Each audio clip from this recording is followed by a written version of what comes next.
"Uncle, I know how to make your daughter walk again," said the black beggar boy to the millionaire. Gregory Vale had walked past that alley 100 times, but never like this. Never with a pair of tiny wheels creaking alongside his polished shoes. Never with silence so thick it could suffocate him. His 8-year-old daughter Naomi sat quietly in her wheelchair, her legs still and wrapped in a knitted blue blanket. Her blonde hair fell over her cheeks, eyes lowered to the pavement, as though she had given up waiting for miracles. Gregory hadn't. Not really, but hope had become a cruel word in his world. Since the accident 2 years ago, every doctor, therapist, and miracle worker had taken his money and left him with the same answer: permanent spinal damage.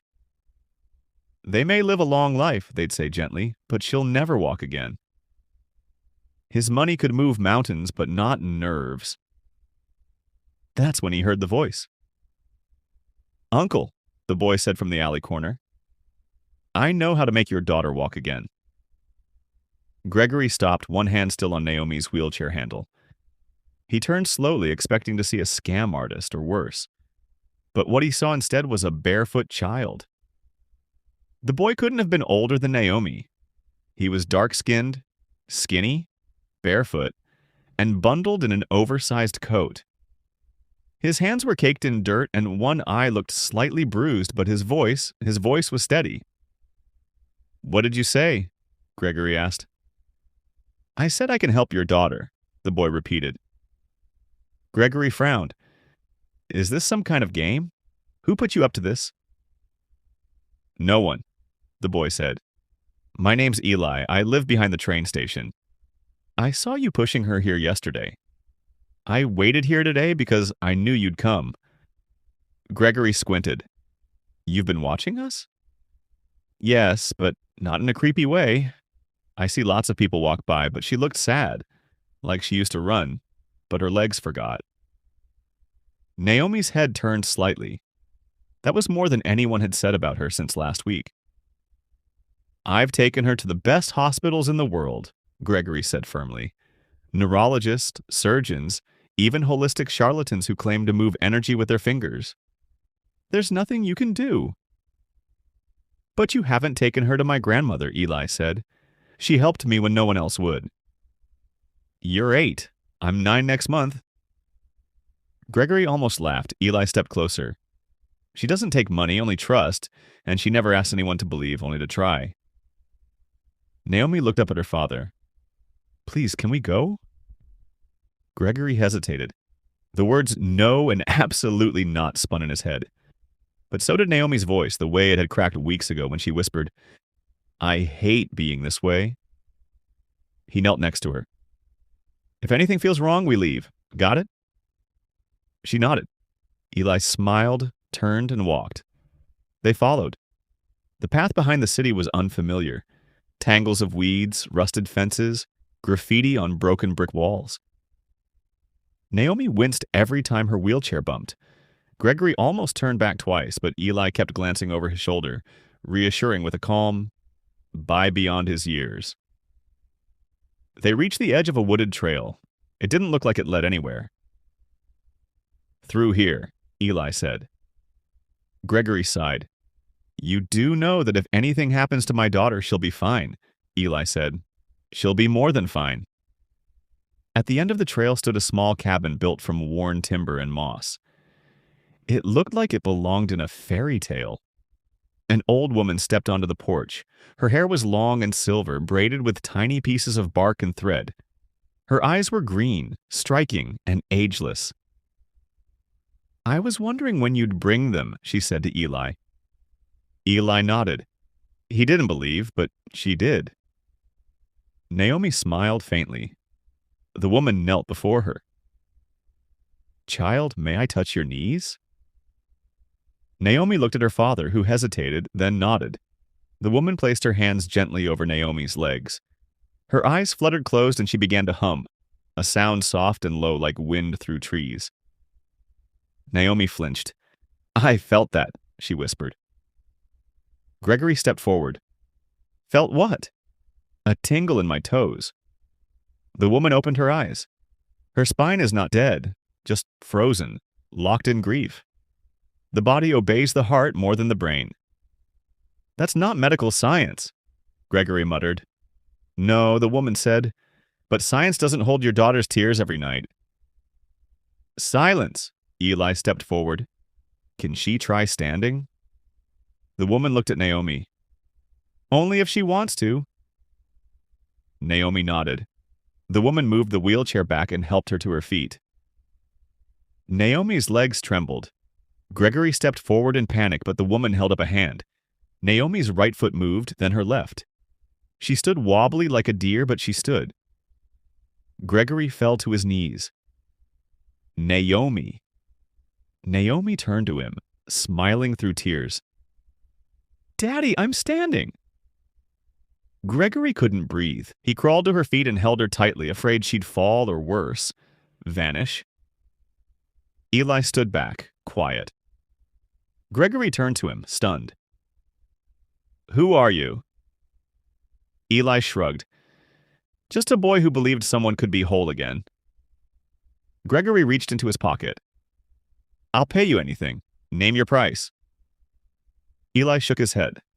I don't need money. I just needed someone to listen.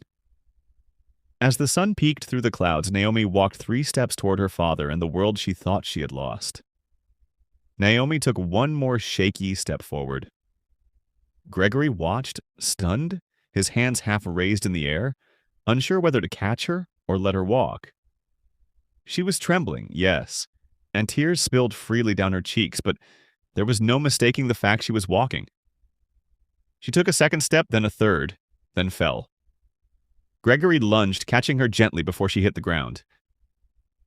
I've got you, he whispered, his voice cracking. I've got you. Naomi clung to him, sobbing. I felt my legs, Daddy. I really felt them. You did, sweetheart, he said. You did. The old woman stood silently behind them, her hands folded in front of her like she had seen this before many times. There was no showmanship, no applause, just peace. Eli crouched nearby, not smiling, not celebrating, just watching. Gregory turned to him again, this time kneeling down to his level. I need to know, he said. How did you know? How did you do that? Eli looked down at the dirt. I didn't. I just remembered. Remembered what? My grandma. She wasn't a doctor, but she knew people. The way they breathe, how they break. She said, not all pain is in bones. Some of it lives in silence. Some of it hides where X-rays can't see. Gregory stared, moved beyond words. Eli shifted. I used to walk funny. My foot was bent since birth. Kids laughed. My mom left when I was 4. Grandma was all I had. One day, she just said it was time. She placed her hand on my foot, whispered things in a language I don't know, and told me to stand. I did. I never fell again. Naomi blinked at him. She healed you. She reminded me I wasn't broken, Eli replied. Gregory nodded slowly. Where is she now? Eli's eyes fell. Gone a year ago. I tried to go into the system, but I ran. They said she was a fraud, that I was making it all up.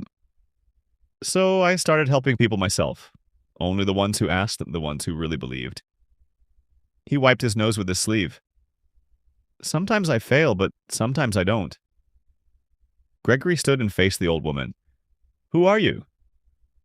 She smiled. Just someone who listens. Eli does the rest. But this is something else. Number. This is the part of humanity most people forgot. That healing doesn't always need pills or wires or surgeries. It sometimes just needs presence. Gregory looked at Naomi. She was now on her feet again, holding the back of the wheelchair, testing her balance. Her fingers trembled, but her eyes were lit with something fierce. Hope. I want to take you with us, Gregory said to Eli. We have doctors, specialists, therapists. I can set you up, give you a future. But Eli shook his head gently. My place is here on the street in the forgotten corners. That's where the hurt lives. That's where people like me are needed. Gregory hesitated. What if I want to help you? You already did. You listened. Most don't. He reached into his coat pocket and pulled out a card. It was creased and damp from rain, but legible. If you ever need me, Gregory said, for anything, food, shelter, education, you call this number. My assistant will answer day or night. Eli took the card, studied it for a moment, then carefully folded it and tucked it into the inside lining of his coat. Naomi turned to him. Will I see you again? Eli smiled. If you ever forget how to believe, I'll probably be nearby. She grinned, limped forward, and wrapped her arms around him. It was the first time anyone had hugged him in over a year. He closed his eyes and hugged her back. A week later, Naomi stood in front of her school, a crowd of students watching in awe as she walked across the stage. Still slow, still with care, but on her own. No wheelchair, no braces. The reporters asked what was the turning point. Naomi simply smiled and said, "A boy who believed I could." That same morning, in an alley 3 districts away, Eli sat with a new girl who had lost her voice after drama. He didn't ask for her story. He didn't offer her food. He simply sat beside her and hummed the same tune his grandmother once sang because healing doesn't always start with medicine. Sometimes it begins with someone who refuses to walk away. If you enjoyed this story, don't forget to give it a thumbs up and hit that subscribe button for more emotional, dramatic, and unexpected tales. And let us know in the comments, where in the world are you watching from? We love hearing from all of you. Until next time, stay kind, stay curious, and keep watching.